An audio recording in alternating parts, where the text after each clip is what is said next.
Guns are heavily regulated in China. Most people are not allowed to own guns.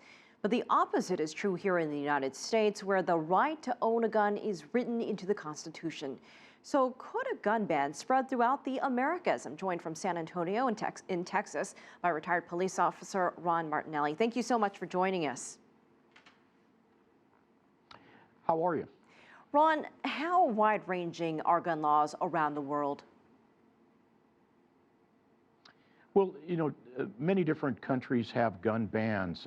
Europe has bans of handguns. They allow hunting rifles, shotguns. Australia has recently banned guns. Actually, about 3 or 4 years ago in Great Britain, there is a ban on handguns. So there are a few countries around the world that do ban firearms, but do allow hunting rifles and shotguns for sporting purposes.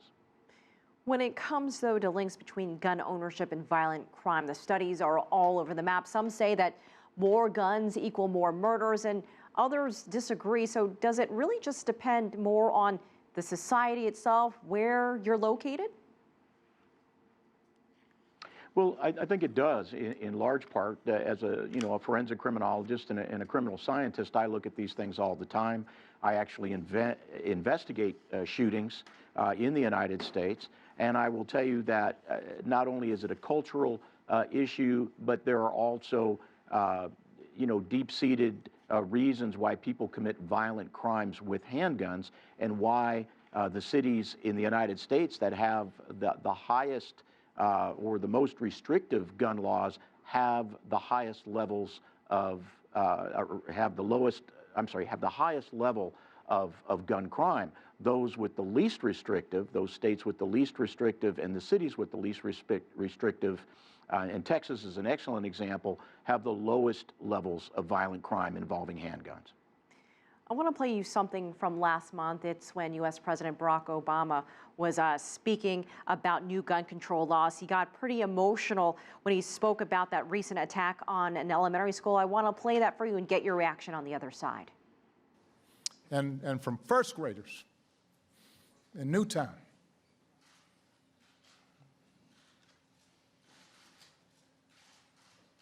First graders.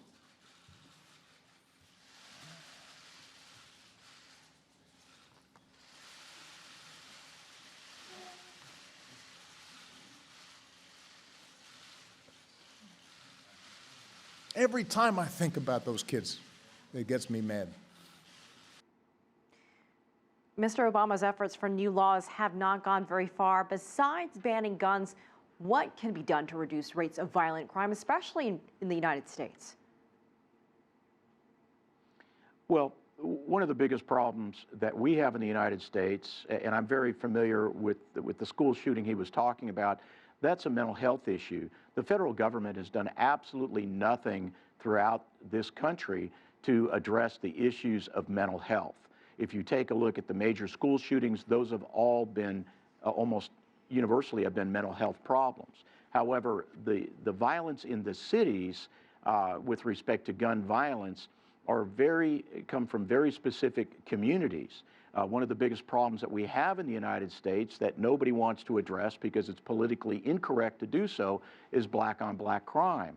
And 93% of the people that are killed in the black community and across the country have been relating to black-on-black crime. We do nothing about this. We take a look at the other issues of gun violence, and we find that as it goes through different communities, again, the communities with the most restrictive gun laws have the highest rates of violent crime and the highest rates of gun-related crime. The United States government doesn't do anything to address the issue of gun crime. They won't make laws that make the possession of an illegal firearm and the use of an illegal firearm a federal offense that would mandate a severe prison sentence. And until you start looking at the reasons for violent crime and that use firearms, and if you don't address those specific individuals that want to use firearms to commit violent crimes, you're never going to get anywhere. Thank you so much for joining us from San Antonio. We appreciate it.